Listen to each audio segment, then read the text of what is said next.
It's time for Over There with Mirella Rastorfer. Mirella is our European correspondent. She joins us weekly. We are happy. She is over there, I believe, somewhere, possibly in an undisclosed location, possibly not. Maybe she'll tell us. Hi, Mirella. How are you? Hi, Jill. Very well, thank you.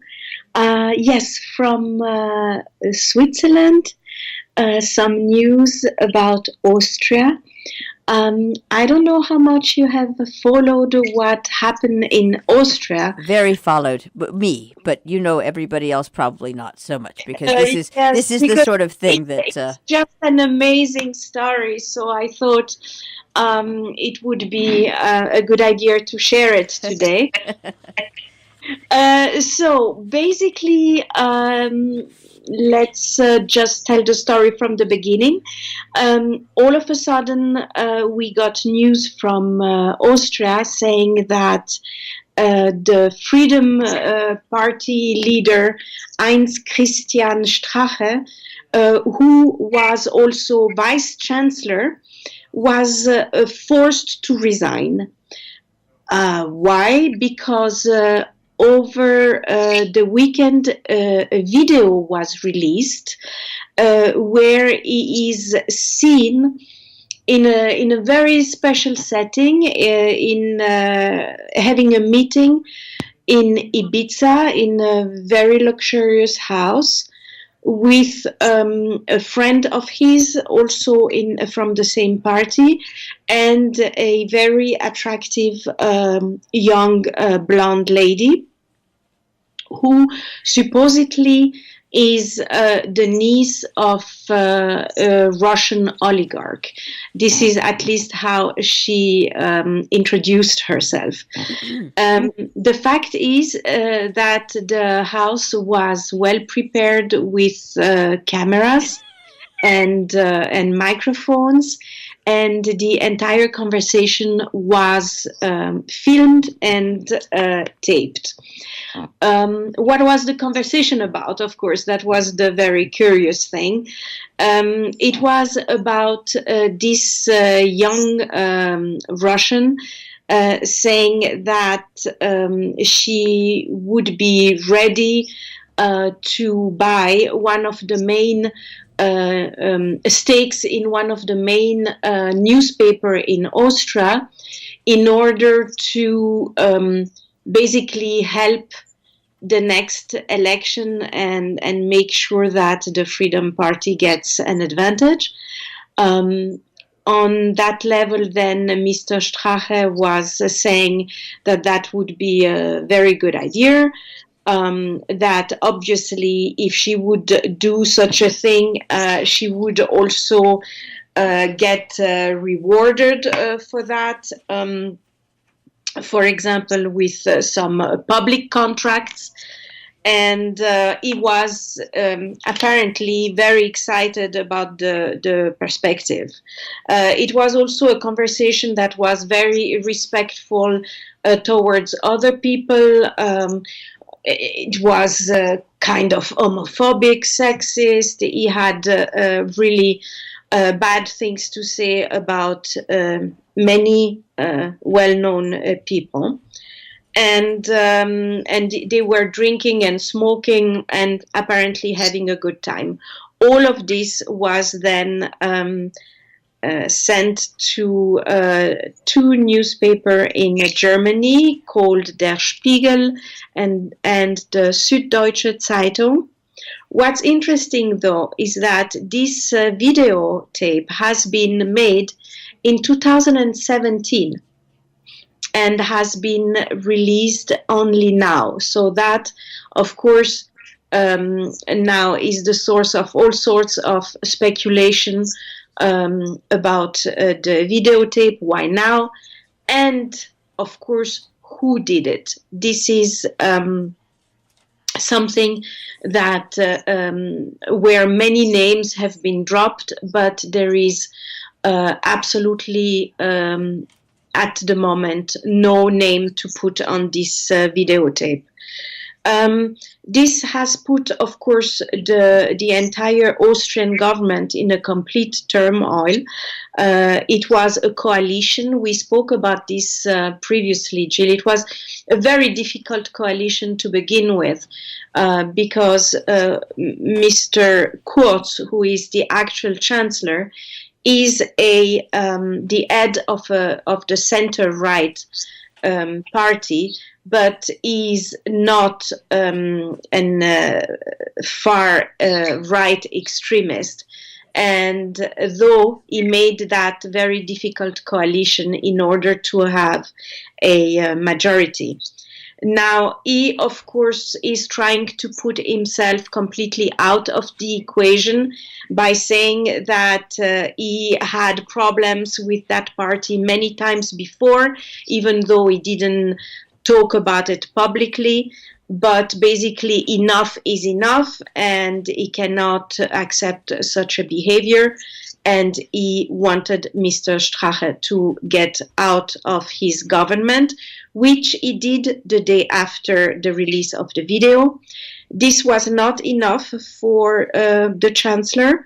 He also asked for the minister, Mr. Kickel, general secretary of his party as well, and part of the government, to also resign. He did not want to resign, and his party members announced that if he would have to resign, or if he would be basically forced out, then they would basically leave all the ministerial posts at the same time. So this is happening, and now, on top of all this mess, a vote of no confidence is also announced for Monday concerning the chancellor himself. It's very particular in Austria. There is the possibility, with a simple majority at the parliament, to basically force a chancellor out of his position.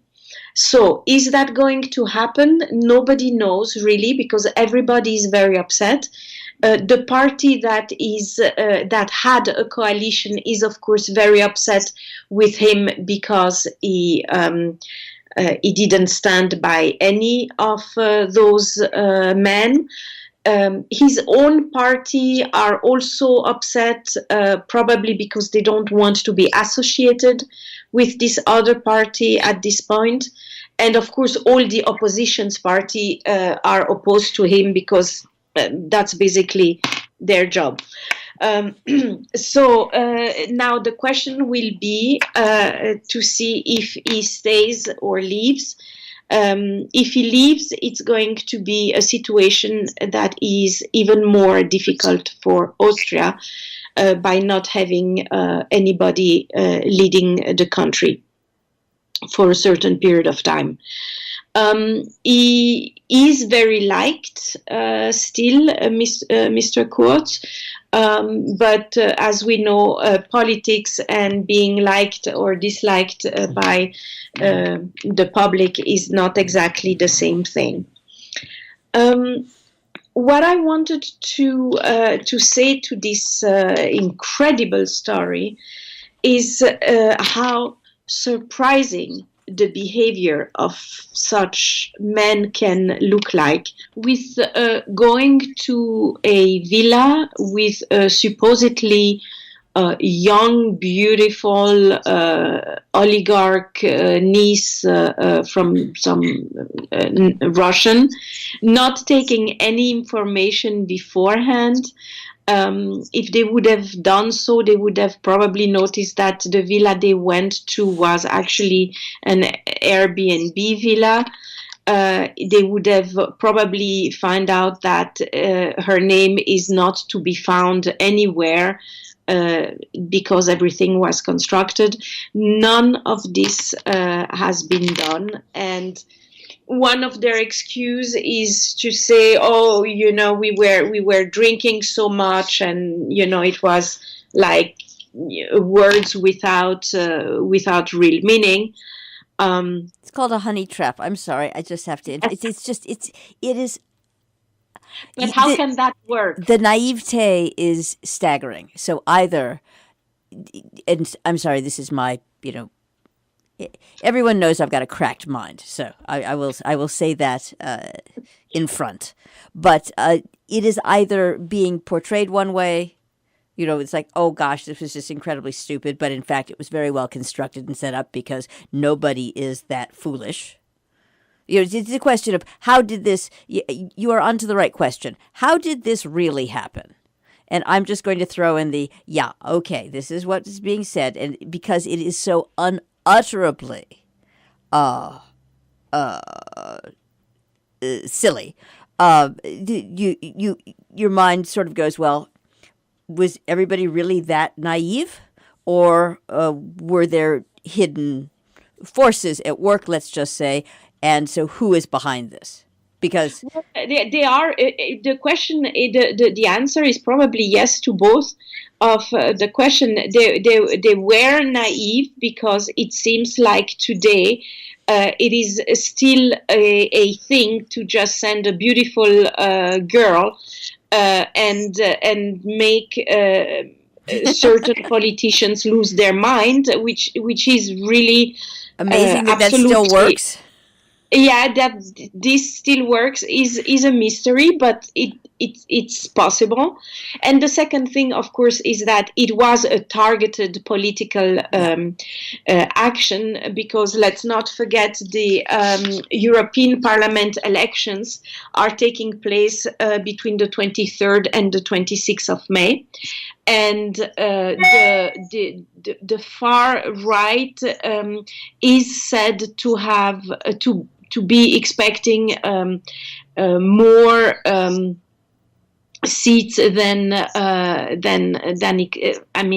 people would think it's possible. So of course, by having that just before the elections, it's a setback for the far right, even though, of course, everybody else really tries to detach themselves from all of this ridiculous videotape.